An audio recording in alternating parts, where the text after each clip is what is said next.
Well, I'm excited about today's topic because it goes to the core of our work and our show in general, and that is continuous learning and improvement. Sharpen the saw, they say. So you've got to go back and figure out how to train and learn new approaches if you want to grow from your present state. But the interesting thing is we all have different learning styles, and what may work for one doesn't work for another. So I used to struggle to read a lot of business books till somebody said and taught me a skimming method. And then I got audiobooks, and that worked for some, but not for others. And then video courses. And it seems like lots of, especially newer learners today, find all kinds of things that they learn online. Oh, I need to know how to do something? Check YouTube, see what there is there. But there are plenty of categories that aren't covered by that. So we're going to talk about online and continuous learning in general and online learning in particular. And I'm going to showcase in this recording a lot of discussion with two CEOs about the growth of their businesses using our online learning platform at the Growth Institute, and in particular their MBD program, the Master of Business Dynamics. But this is not just a recording about MBD, but about learning in general. So listen in at how they've applied it and what they do and the kinds of surprising results that they've achieved through continuous learning. Listen in.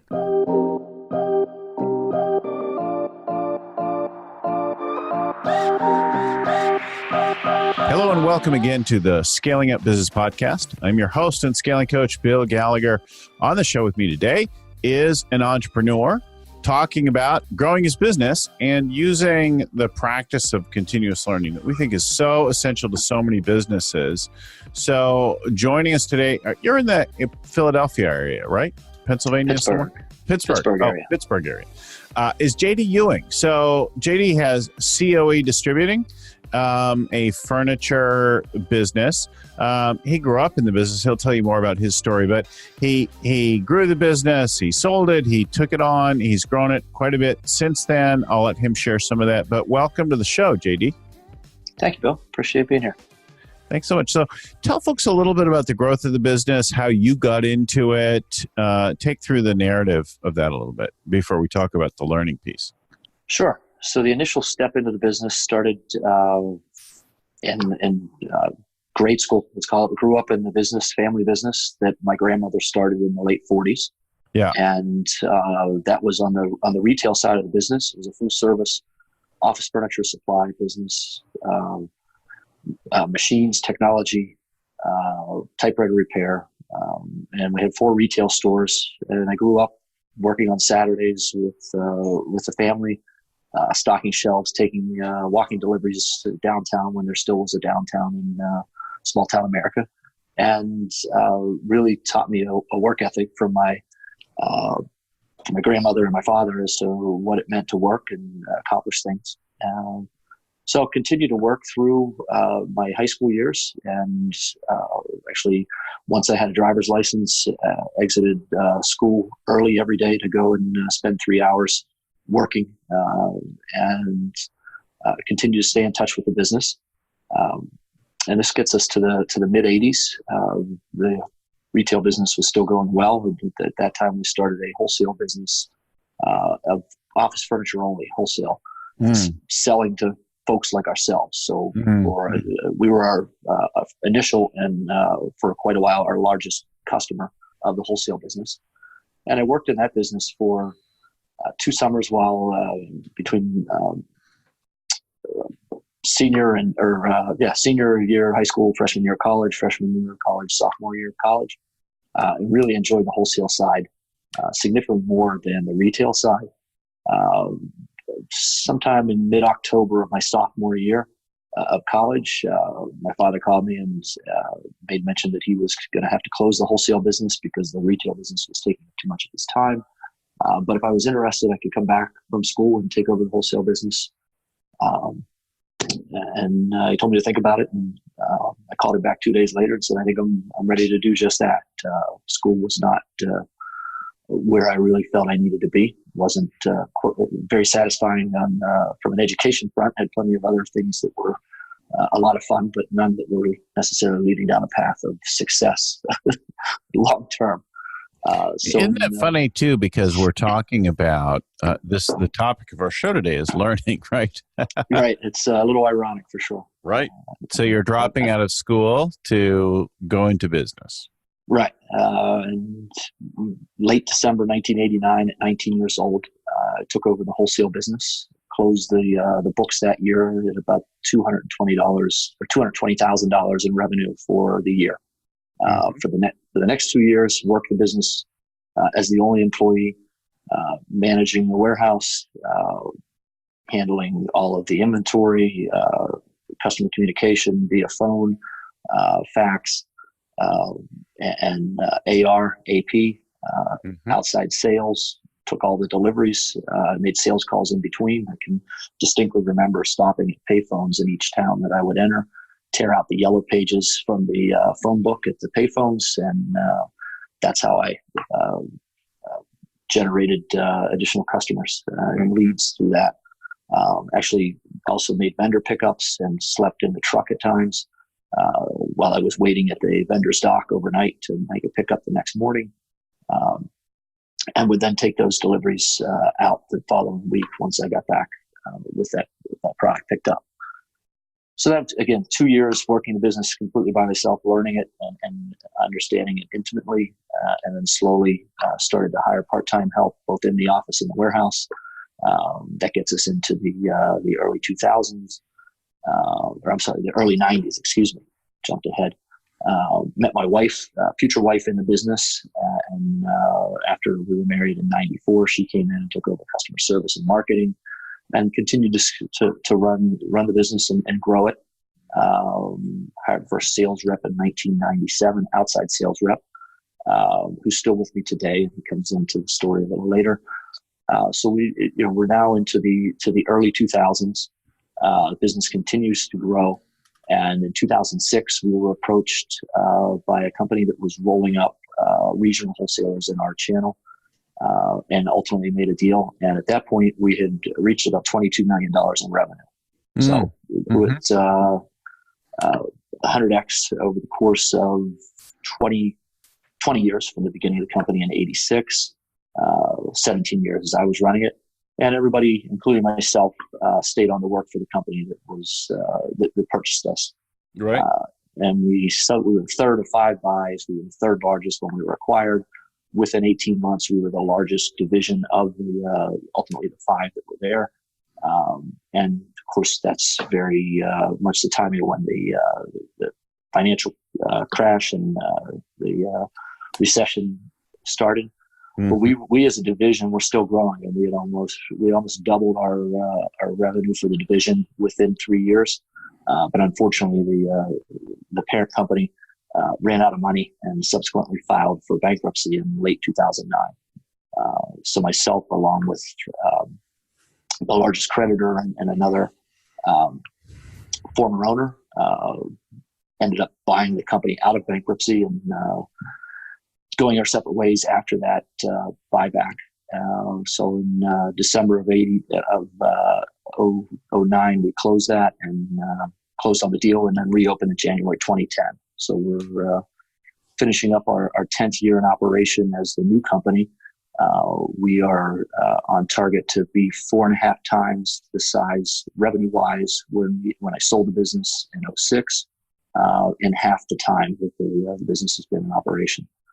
And what was the shift with the relaunch that led to that growth? How come? What was different from the time when you sold it, or did you just realize you could run it better? That was a big piece of it, certainly. That after sitting through corporate meetings, and we weren't a particularly large company, but certainly we're larger than each of the individual divisions were. I think At our peak we were just under $100 million in revenue, all told, with 16 or 18 distribution centers across the country. But having the confidence to know that I certainly was able to make better decisions than were being made within the larger company, and had just a different outlook as to what it took to be successful in our space. And I think the last 9.5 years has proven that to be exactly the case. We have 2 distribution centers currently servicing the bulk of the United States. We're on a run rate of revenue that will exceed the largest year that the rolled up company had, with 18 distribution centers. And we continue to grow. We're on a 30% year over year pace this year, and bottom line profits are on a 3x track this year over last year. So we're improving that performance. That is really outstanding. And I think there's a couple of things I hear.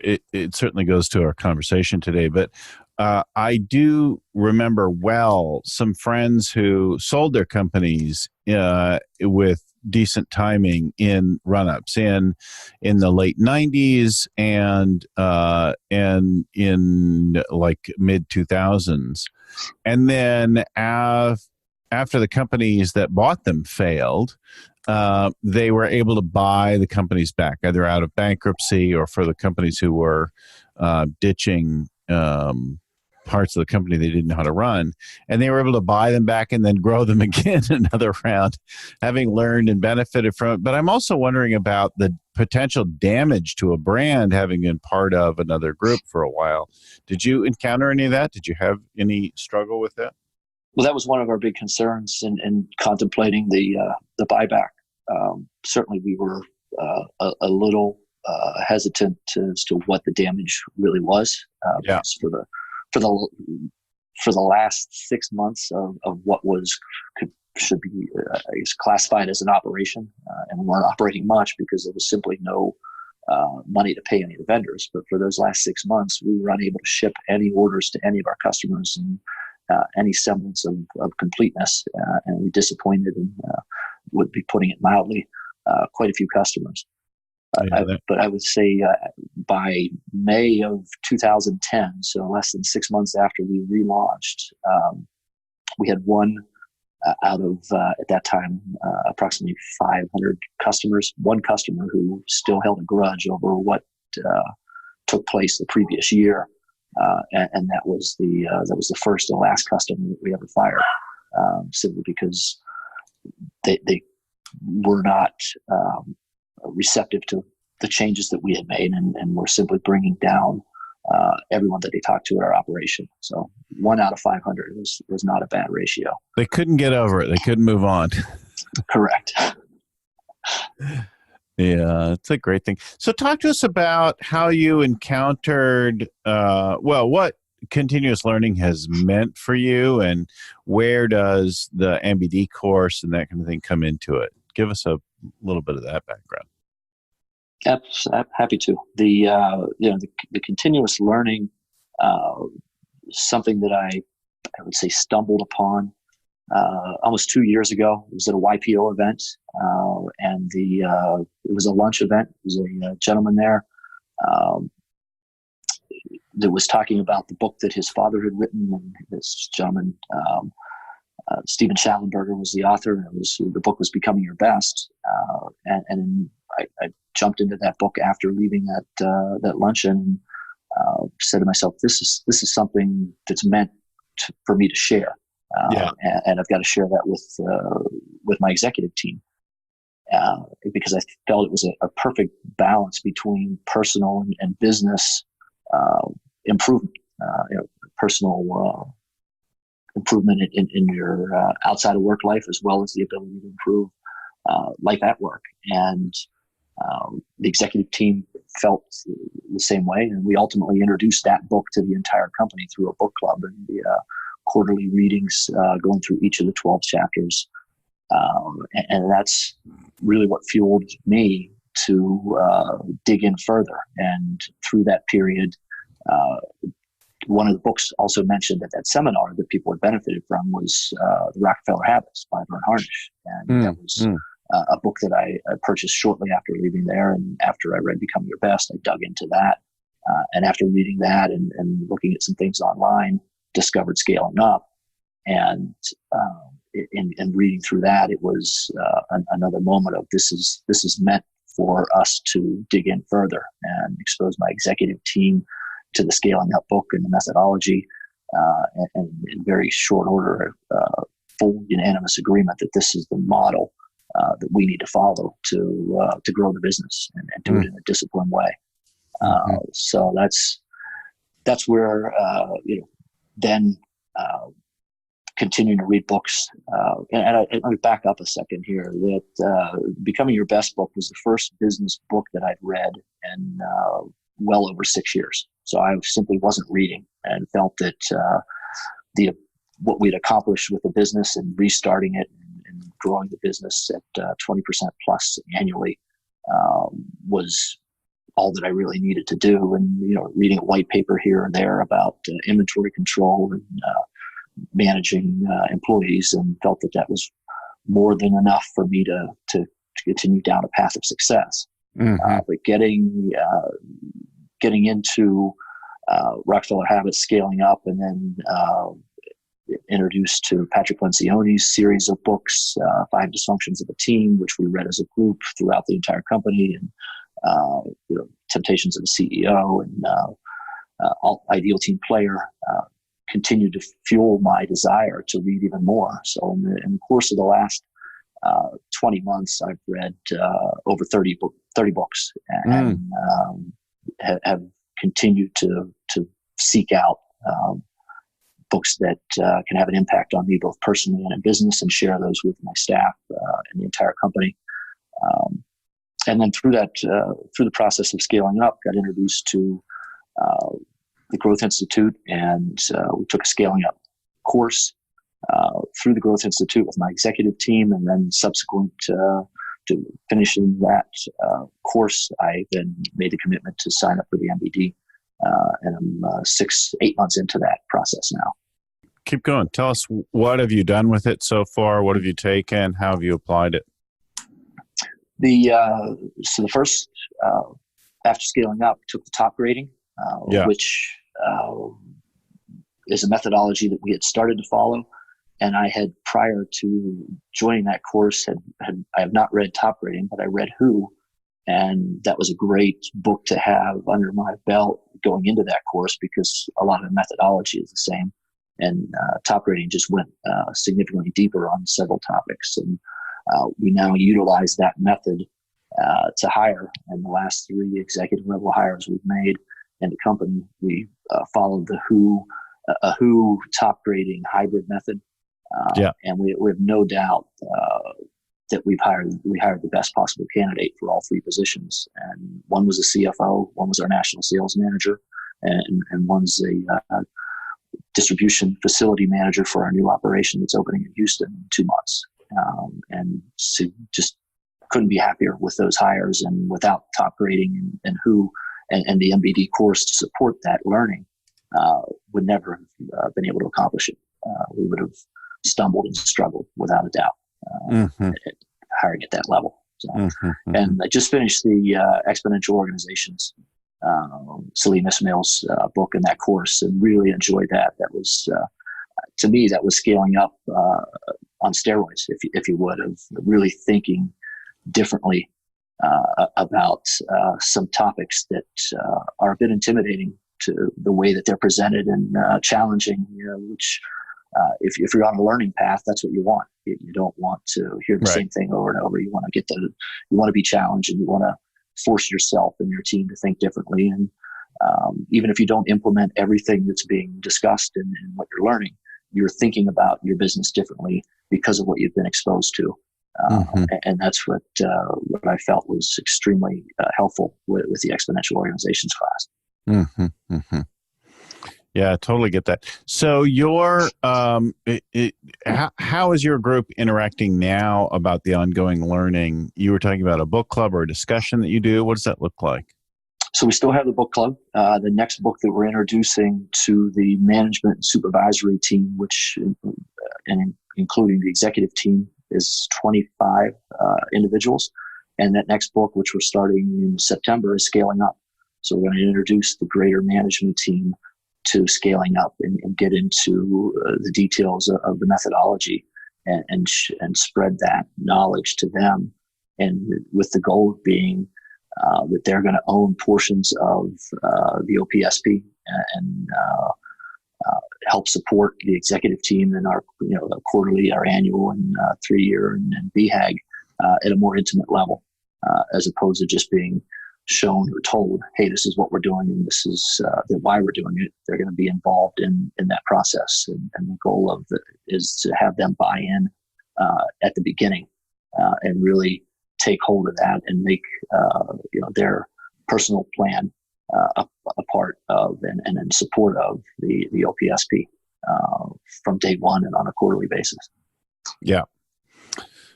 It's really great to be wading your way through that, learning pieces of it as you go, and then applying it directly yourself to the business.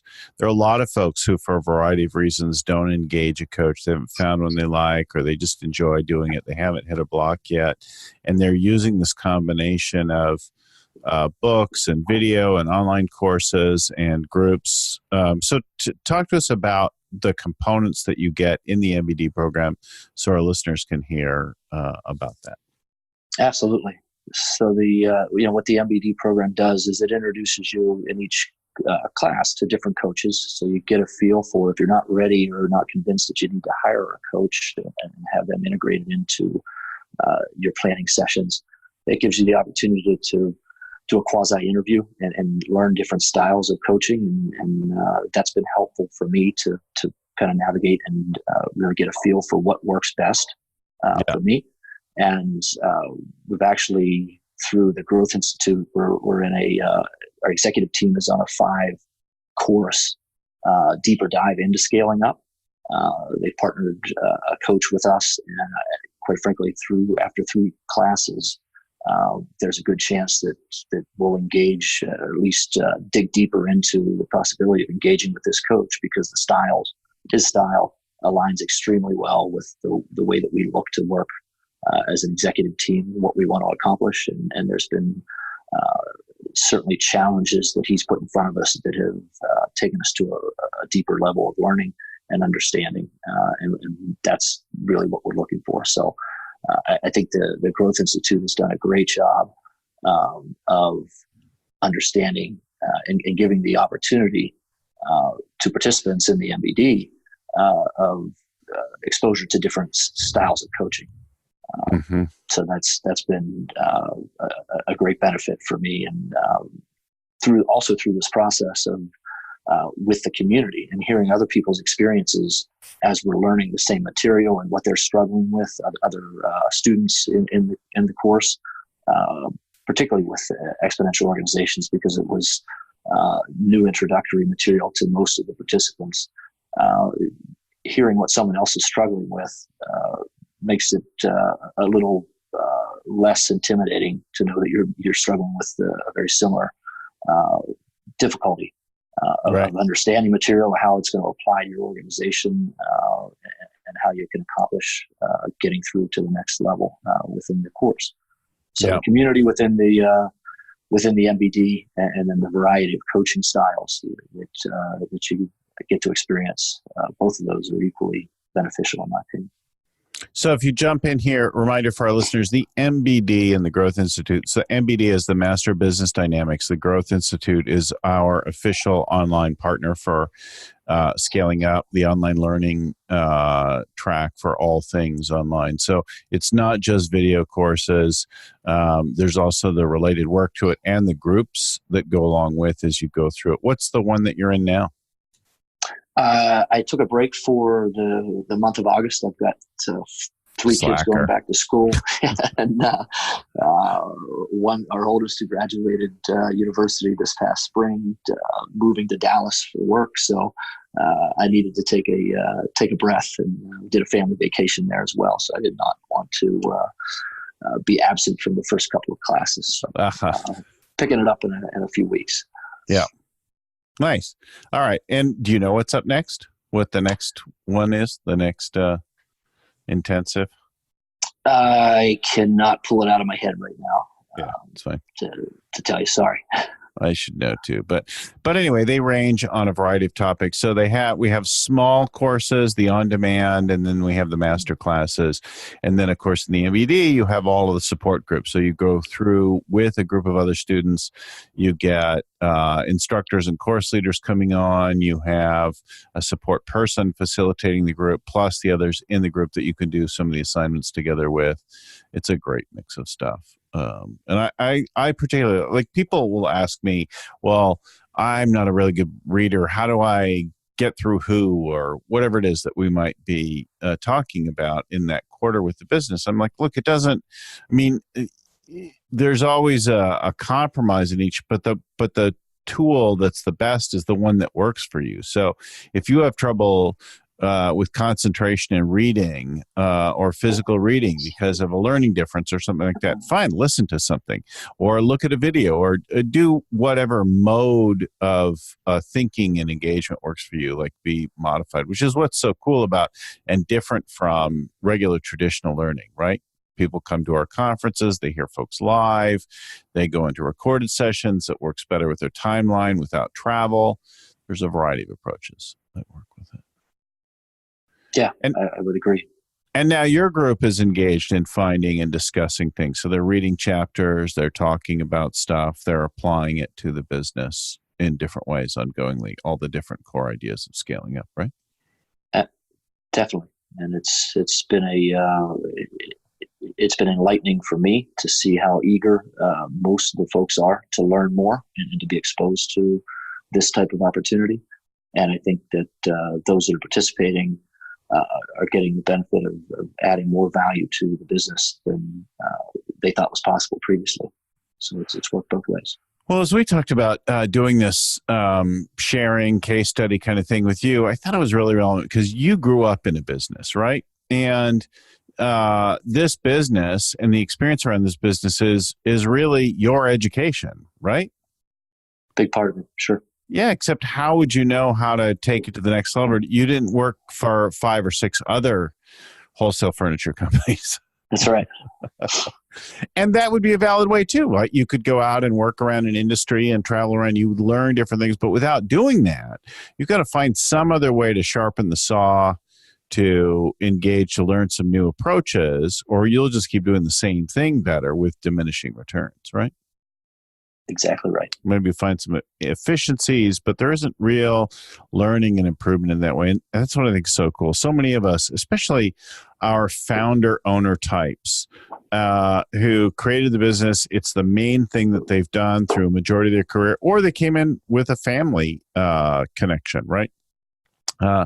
I've coached a number of people who were in a family business and then found themselves there.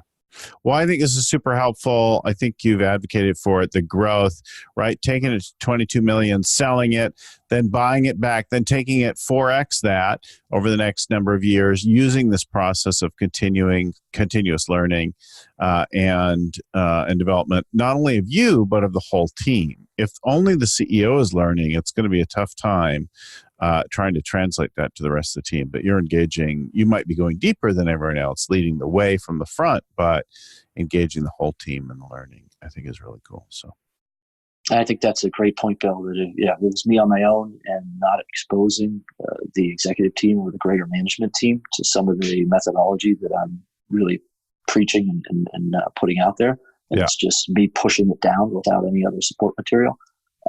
This doesn't work anywhere near as well. So.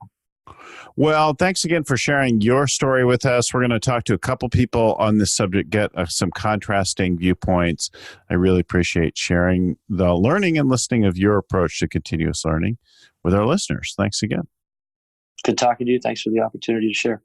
Hope to see you at the next summit in Anaheim. Very good. Thanks, Bill. All right. Bye-bye. Bye. All right, I want to go to another user of our online learning platform and hear a different experience with a different business. Going around the world now to Brisbane, Australia. Let's take it up with Cameron Brandis. Hello and welcome again to the Scaling Up Business Podcast. I'm your host and scaling coach, Bill Gallagher. On the show with me today is one of our Scaling Up fans and somebody who's been doing some some learning, some self-help through the process. And I thought it'd be great to share that perspective because the continuous learners in our world do so well. So Cameron Brandis? Brandis. Didn't get the pronunciation of your name. People are going to hear. And of course, I won't edit this out, but they'll just hear that I'm a bozo, right? Brandis. So Cameron Brandis is in Brisbane right now, right? That's right. Yep. Brisbane, Australia, not Ohio. Is there another Brisbane somewhere in the world? I don't even know the answer to that question, right? Sure. But Brisbane, Australia. And we're talking about this. And so like many of you, Cameron found out about it through his through the world of scaling up through his broader business network. He was a member of VO for some years. He's got a couple businesses today. I'm going to let him tell you more about that. But you've got a couple businesses, you've got a family, you're balancing all that, you're growing it, right? Thanks for coming on the show with us today. Thank you so much, Bill. I appreciate the opportunity. Yeah, and for managing the time zone differences, right? It's early where you are, right? It's later where we are. That's cool. It's actually really interesting to be part of it.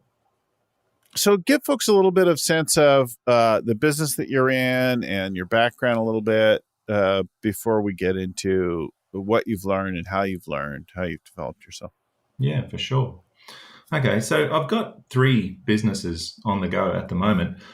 The first one I started in 2007, and that was a electrical contracting business, doing electrical type work, but in a high voltage space, so power stations and mines and things like that. And that lines you don't want to touch. No, that's it. All the big bitey stuff. Yeah. So that business started off slowly, and then around 2011, 2012, there was a boom in our industry in Queensland here. And we grew really, really rapidly. And we peaked at about 60 staff in 2014, 2015. And then at the end of 2015, the boom finished. And so we came crashing back down with it. At the time, we only had the one company. We had to let a lot of people go. We had a lot of equipment and plant sitting around. And it kind of forced us to rethink things. So then we started up a second company, which was an equipment hire company. And all we were doing was hiring out the equipment that was left over from our electrical business. So the electrical business was still ticking over very, very slowly.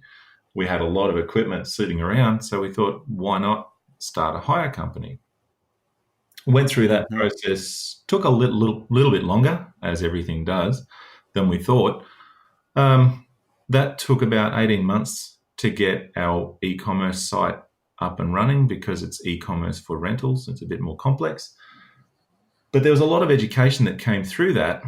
And I thought, why not create something else, which is now our third business, which is a website marketplace for any business to effectively get into the hire game. So if they've got tools, plant and equipment sitting around, they can use our platform to hire out their equipment, and it's at no cost to them. We take a fee from any hire that comes through. So we've got 3 businesses, one very traditional, one more of a product business, and then the third one is the marketplace platform, all arising out of a crazy boom time and then a terrifying crash. And you manage all those today. How many folks working combined between those businesses, and are they in different locations? Yeah, so we've got all up about 17 or 18 people across the 3 businesses. So not a very big operation. I've got a full-time manager looking after the electrical company. We're recruiting staff right now for our hire company. And then the marketplace platform is really in startup stage. It's been launched, so we've only got a handful of people on that one, but it's the scale of that one is the really exciting thing for me. So, yeah. Nice. So you have been working on your own. So talk to us, tell our listeners a little bit about this MBD program, the self-study. That's one of the programs that we have to learn the scaling up and the larger body of work there about developing yourself. So talk to us a little bit about that. Yeah. First of all, what is it? I guess the the MBD, it was one of those strange sequences of events that while I was in EO, I was an EO member here in Brisbane for quite some time, and I was Mhm. always looking for education. I was looking to learn. I was thirsty to learn from others and find out how to really make this business thing work. And through EO, I managed to send an email to Vern Harnish and not really expecting that he would reply. I said to him, I'm looking for a program, something that's going to help me learn real business, not university type business. And I apologize to all the university listeners out there. I do have a university degree as well. But I was looking for something that's practical. And Vern responded and he told me about the MBD. So I feel I may have offended some listeners there. So you can edit that out if you like. Well, no, I think it is an MBD, right? It's not the MBA. That's We right. have people who have MBAs, and an MBA doesn't. Well, there's different types of them, but for the most part, that's about deals and finance and things like that. And there's a little bit of management stuff, but it's not really about the kinds of things that we deal with in growing most businesses. Well, for me as an entrepreneur, trying to start something totally new and get things off the ground, really what you want to do is learn how to breathe life into an idea and bring something alive. And you've got everything from strategy, people, marketing, sales, operations, Beautifully said. Yeah. all Yeah. of that I don't find anywhere else. And going through my undergrad studies, I didn't find any of that.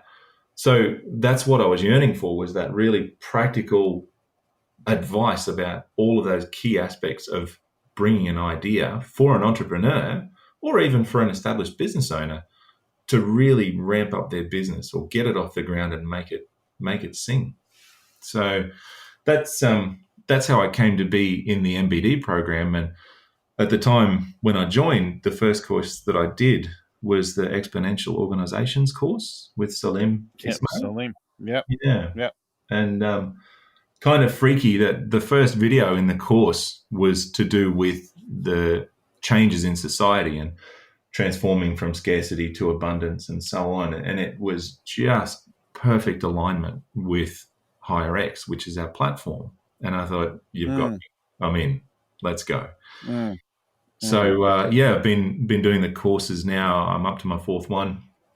Been doing them for a little over 12 months now. So it's been fantastic. It's been on point, really, really appropriate for everything that we need at that starting up point. Exponential Organizations was perfect. Then the next one we did was Outthink the Competition, which was all about strategy. The next one was marketing, mastering new marketing. So timing at that point, we were really looking to market. And the next one is sales, which I'm doing right now. So almost a ridiculously coincidental, perfect sequence of events for what we were doing in our business. The courses at the time aligned with our business. Talk to me to our listeners about the structure. So what does it look like to do one of the courses? Yeah. Being based here in Australia, there's not a great lot of online courses that are run very, very well. With the MBD, I was a bit unsure about how that would run. But they do an online platform. So you log in, there's a bunch of videos, there's a bunch of resources that you can use. You read through those and it's all structured what you have to do for that week. And then what they do at the end of each week is they have a live session. And you do a Skype hookup or something like that with your coach and a bunch of other, what do they call them, students from around the world that are taking the same course. And it's a chance to kind of have a bit more of a virtual classroom on it. So you have an hour-long conversation. You can reach out to people before or after the live sessions and so on. You can reach out to the crew at the Growth Institute if you've got any questions or issues. So if you're not in a physical classroom, it's the next best thing. You've got all the courses, all of the course material, and you've got the support, and you've also got that face-to-face time. So I really like it. Yeah. So tremendous amount of flexibility. You get some of it, you can self-study and work around your own schedule doing that online. And then you do end up working with other people, instructors, and I don't know if they call them your coach or whatever, but you're working through it all together as well. So you're getting some feedback and working Yeah, through things in these remote Zoom calls, right? Zoom definitely. video conference. Definitely. Yeah. So how have you applied it? What difference has it made in your business? Um, What wow. have you learned? What have you done? There's plenty of examples there. I'm going to try and pick Mm. out the good ones. Yeah. The exponential organizations, that was really, really appropriate for the website platform that we have. One of the problems we had was communicating to people what it is and what it does. So through the EXO course, they talk about a massive transformative purpose. What's the purpose of your business? And if it goes gangbusters, what does it mean to the world? And our MTP ended up being revolutionizing the way businesses use their plant and equipment. And Yeah. that, to me, that's a big enough purpose that I can say that to anybody, and it generates a bit of interest. It's like, oh, tell me more about that. And then we can start the conversation. It's one of those things that we use for our own staff. We use for suppliers that are coming onto the platform. We use it for people that are hiring through the platform, so that it's a conversation starter, but it's that really clear, concise communication about what it is and what it does. Mm. So that's one example. Yeah. Some of the marketing stuff that we've learned through the Mastering New Marketing with David Mim and Scott. A very, very interesting course, and some different approaches to marketing. Newsjacking, especially from that course, is fantastic. Yeah. We just had him on a podcast recently. Yeah, nice. For our listeners. Yeah. Okay. Yeah.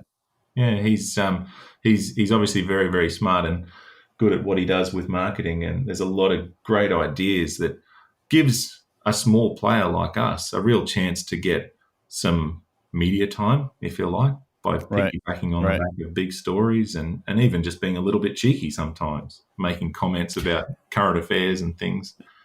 Yeah, it's good. Right. Yeah. Okay, and then what was next? So you did, and then how'd you apply that one, the marketing one?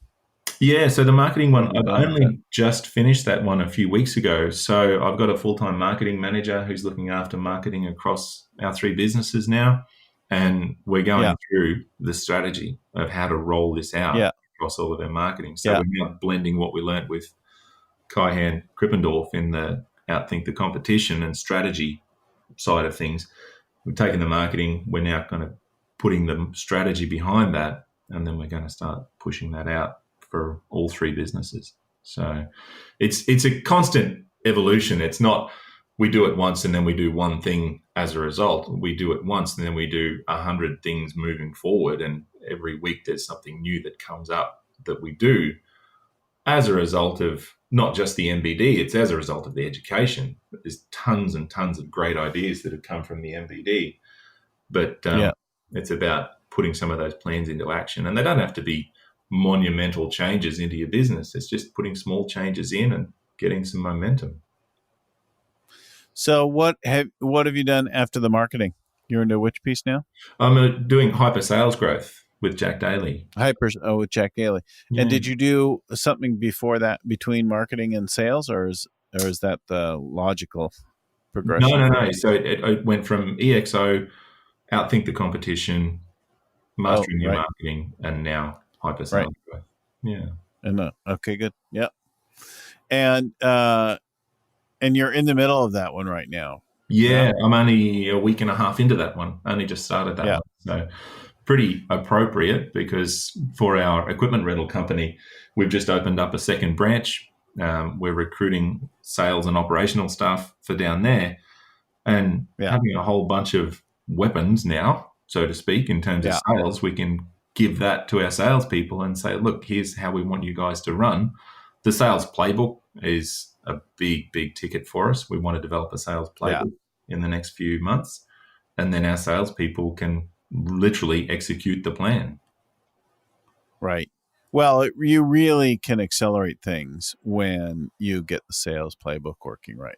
Mm. Getting that repeatable sales process makes a huge difference. I think, I think if I can just add something there, Please, yeah. for me, that's been probably the biggest thing to come out of the MBD is that you end up with all of these tools where you can communicate and document and organize all of your crazy ideas into something logical and workable, which is a plan, be it a plan about starting a business or marketing a business or strategy. It's about creating something that others can understand. So when we bring team members on, we can now onboard them so much easier and they can understand what it is we're doing and where we're going and how we're going to go. Mm-hmm. Yeah. Mm-hmm. Who do you think? So, who's the MBD not for? Who do you think would be a bad candidate for this? What would be not the fit? Is that a trick question? I honestly, No, it's a unusual question, right? But yeah, I'm serious because sometimes it's like this is really awesome for one kind of person, not for another. So maybe you can't think of anything on the spot, but I just thought no. I'd approach it from a different. Yeah. I'm honestly struggling because anybody in any role, I think, could learn from it. You know, Yeah. all of my team across any business, they love getting involved in the strategy stuff. So Yeah. for them to do a course on strategy, it seems to me that they would enjoy it. Yeah. If salespeople would love to do a course on sales. Yeah, look, I really don't have an answer for that.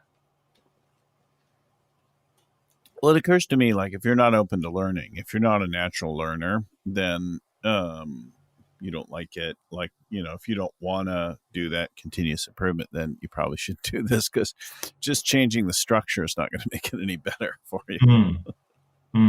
Yeah, well, look, the thing is, if you can create a machine that everyone has a part in and they're all part of the machine that works well and is growing and is creating success, almost like a sports team. If there's a football team, Yeah.